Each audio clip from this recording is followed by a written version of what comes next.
questions? So ordered. Item number 12, 180151, resolution relative to acceptance and funding of the 2018 High-Intensity Drug Trafficking Area Project Awards. This is also a continuing grant for 2018. The funding for this HIDTA grant comes in the form of 5 separate grant awards, actually, for the 5 different areas of HIDTA: drug gang interdiction, investigative support, heroin, and fugitive task forces. The grants primarily would fund a portion of the salaries for those 16 positions in those task forces. Total amount of the grant is $2,548,122,000, of which $509,818 would be provided by the grantor, and the balance of $2,038,304 would be provided by the city. Any questions by committee? Yeah, real quick. Alderman Stanton? Yeah, I was reading. What's your name again? Dan Rotar. Hey, Dan. I was reading that the police department has access to a lot of grants. Are we maximizing our ability to apply for all the grants that are available? Our department, specifically through our OMAP section, is always looking for new grants and applying for new grants where applicable. Sure. So we're looking, taking every opportunity we can. And this HIDTA, is this all 3 of these are annual opportunities, right? For how many years now? It's been, I believe, since 1998, so this is a long-term relationship with HIDTA. Gotcha. All right, thank you, Madam Chair. So as you just mentioned that, it really had me thinking about how we can leverage these dollars. And the purpose is for crime abatement, drug abatement, so on and so forth. And as we are implementing Crime Stoppers as a new citizen task force, I would definitely be interested to see if there would be some funding available for that to continue to get the community engaged with assisting you all in drug enforcement and all that other stuff. So just throwing that out there. And one aspect of HIDTA that a lot of people don't know is that Safe and Sound is also partially funded by HIDTA. So Safe and Sound is co-located with us. Oh. So they're kind of almost like our prevention arm for HIDTA. So we fund a substantial amount of Safe and Sound. And a lot of people don't know that. But I did not. It is funded by the HIDTA program. That brings, Alderman Sanford. yeah, thank you, Madam Chair. That brings up a question. Are you able to fund part of the CPU unit? Probably not. We're down 2, District 5 and 3. Are you able to do that? Since you're doing that, can you fund some CPU unit? I'm not sure if HIDTA would or not. Most likely not. That's kind of, they do the same. I understand those are very important units. Those are very right. effective too. Okay. Would you things check it out for me? I can look into it, but it's probably pretty unlikely Really? that HIDTA would fund something, because HIDTA is really, it's more targeting the mid to upper level drug dealers, trying to affect supply. So if you think of it this way, like our Special Investigation Division and the districts do more of the street level, we do more of the upper level drug trafficking. So we're trying to impact supply more than necessarily the street things. But if there is a really good community impact case, by that I mean violence, neighborhood violence, we will take that on. We have in the past. There's been a number of really good cases that we've done. Gotcha. The Bless team. Kind of 2 separate. I see what you're saying. There's quite a few. 2 different missions. All right. Thank you, Madam Chair. You're welcome. So I sit on public safety as well, and we had this file that was before us, which got referred to the Finance Committee. But in the Public Safety Committee, Chairman Donovan allowed a resident to come and speak to this file, and so Paul Manzina. I will also allow you the same 5 minutes that was afforded at the Public Safety Committee, so that you can have comments on this as well. And Chris will keep time, and then we will let you know when your time is up. Good morning, Madam Chair, members of the committee. Thank you very much for this opportunity to speak with you. I really State your appreciate name again it. for the record. My name is Paul Mozina, and I want to focus on going through a presentation to make sure I deliver as much information to you as I can. Bear with me. Well, keep in mind we're going to time you at the 5-minute mark. All right. Got it.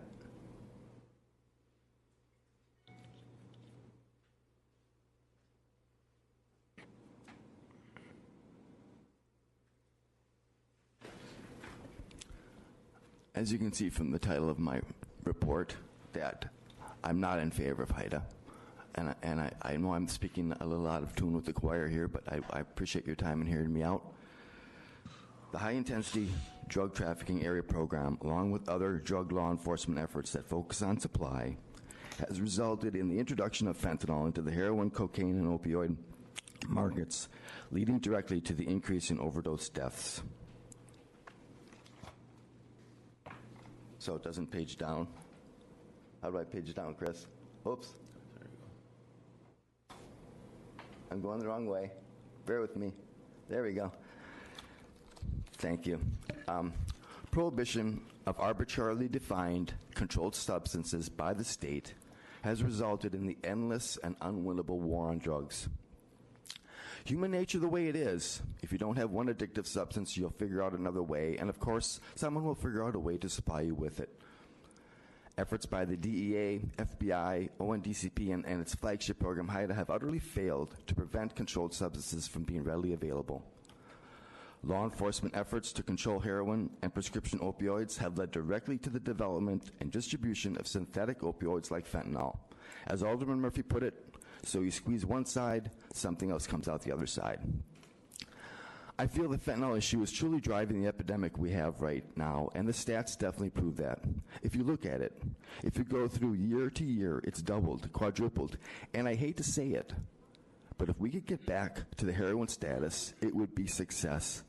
But really, that's kind of where it's really at when you're talking about fentanyl. And the GAO reports are that the HIDTA program is failing. So, see if I can get it paged down correctly here this time. There we go. HIDTA exists because of prohibition. And I'm not going to try to go into all the details about prohibition. Please see Appendix 1 for an excellent article about prohibition.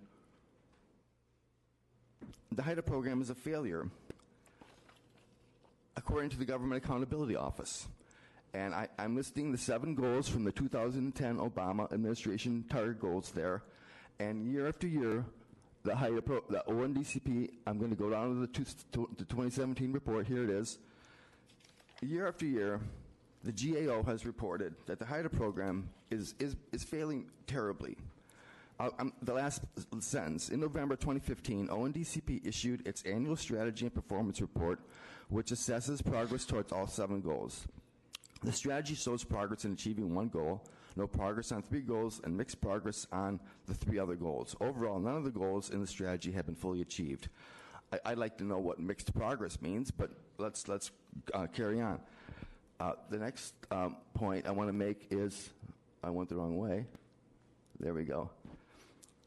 The HIDTA program uses deception to create meaningless Office of National Drug Control reports to Congress. The annual reports to Congress, the annual fiscal year reports to Congress are projections. They use metrics like the drug trafficking organizations expected to be disrupted and dismantled. This is like the Vietnam War area body counts. It gives no indication of the strength of the enemy, the pervasiveness of the enemy. They're not accurate reports. You're at 4 minutes. I'm at 4 minutes, thank you. Mm-hmm. The return on investment assets and return on investment drugs are cynical, meaningless measures of the actual success of the program. HIDTA does more harm than good. And, wrong way again. There we go. And one thing I want to call your attention to, and again, I've brought this up before, MPD HIDTA stands down in the face of DEA admissions that their physicians are illegally prescribing opioids and pumping pills on the street. Has MPD's HIDTA program team taken any action to address the admission made in their presence by Ms. Kathy Federico, 28-year DEA veteran, to the task force? And you talk about some of the administrative proceedings that we can take against our physicians that are overprescribing and not prescribing in a legitimate manner that puts oxycodone and hydrocodone on the street. And we do have a lot of those. And so I know my time is really running short, so I'm going to try to get to my summary, and I'll figure out which way to go page up by the time I'm done. In conclusion, MPD's participation in the HIDTA program is mission impossible.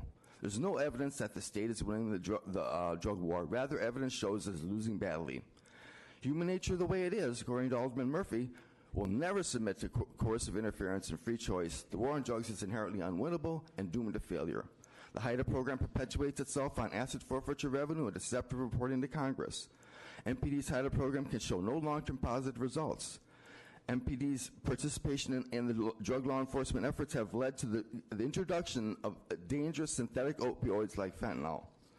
And MPD's HIDTA program has operated for years without being held accountable for its results to the Common Council. The Common Council rubber stamps funding year after year without exercising any monitoring or oversight over the HIDTA program. The HIDTA grant does not measure the true cost to the city to support the program. I should try to page down. Okay. I know I'm out of time. There you go. It was either page down or finish reading. I tried to page down and I ran out of time. But that's the last I was trying to say. Thank you for your time. Did anyone have any questions, or would you like to? I'd be glad to answer any questions you might have. I don't, but are there any questions by committee? All right. Well, thank you, Mr. Manzina. Thank you very much for your time. I really appreciate it. All right. So, sure, we can enter this into the record. For adoption. Alderman Wachowski would move to adopt this. Hearing no objections, so ordered. And any other questions by committee before we adopt this file? Real quick, Madam Chair. Alderman Stamper? Have you guys looked at this? I have not seen that specific document. Okay. Any comment or? No. Not really. I mean, if you talk about the war on drugs, I think we've learned from the war on drugs, and that's why there's a different approach to the current opioid epidemic, and I think Alderman Murphy would agree with that. We understand that wasn't effective.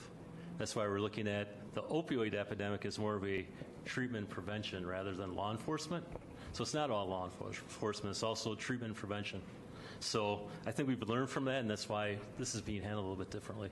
Okay. It's much more of a partnership with public health. Do you guys, and law does anybody attend the opiate task force meetings? The police department does attend, but there's specifically not members because we wanted to look at this in a different approach versus law enforcement.